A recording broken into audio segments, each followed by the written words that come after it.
দেখুন, মা কামাখ্যা মন্দিরে এসছে কিন্তু ভাত খায়নি, তাই ধোসা, নিরামিষ ধোসা এনে দিয়েছি। ধোসা, সাম্বার আর চাটনি, তাই দিয়ে উনি দুপুরের আহার করছেন।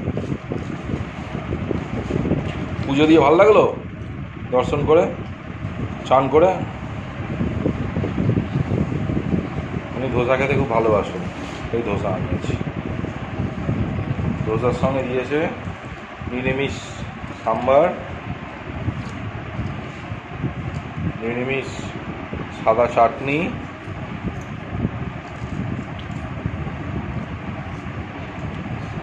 আর ধোসাটাই কোনো পেঁয়াজ, মশলা ধোসা কিন্তু কোনো পেঁয়াজ নেই, বারবার বলে নিয়েছি। কামাখ্যায় 100 টাকা করে, খুব ভালো খাবার, নিরামিষই। অ্যালুমিনিয়াম ফয়েলে মুড়ে দিয়েছেন, প্লেটও দিয়েছেন, আবার দুটো বাটিও দিয়ে দিয়েছেন, যাতে বাড়িতে উনি হোটেলে এসে খেতে পারেন। আমরা ক্যারি করে নিয়ে এসেছি ওনার জন্য।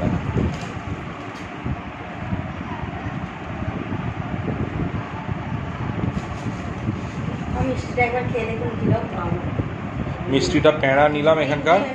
হ্যাঁ, দাও দাও। মিষ্টিটা প্যাঁড়া 20 টাকা করে নিল এখানে, কিন্তু সুস্বাদু প্যাঁড়া। প্যাঁড়া বা ওরকম ক্ষীরের কোনো মিষ্টি হবে।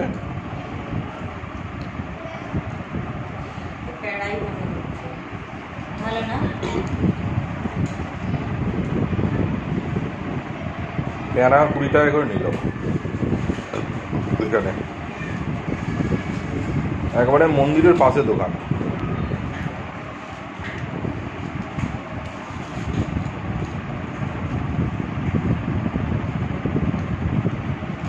মা ভালো হাঁটতে পারে না বলে নিচে নিয়ে যায়নি ভাত খাওয়াতে, অনেকটা দূর তো, অনেক সিঁড়ি মন্দির থেকে আর যে ভাতের হোটেলটা। আমরা একদম কামাখ্যা মায়ের মন্দিরের পাশেই আছি। এখান থেকে নিচের রেস্টুরেন্টটা অনেকগুলো সিঁড়ি নেমে যেতে হবে, অনেকটা পথ।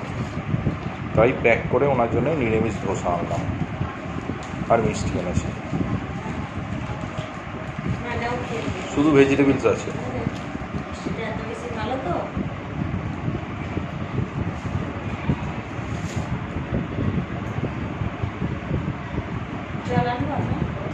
জল এনে দাও না, থামস আপও আছে।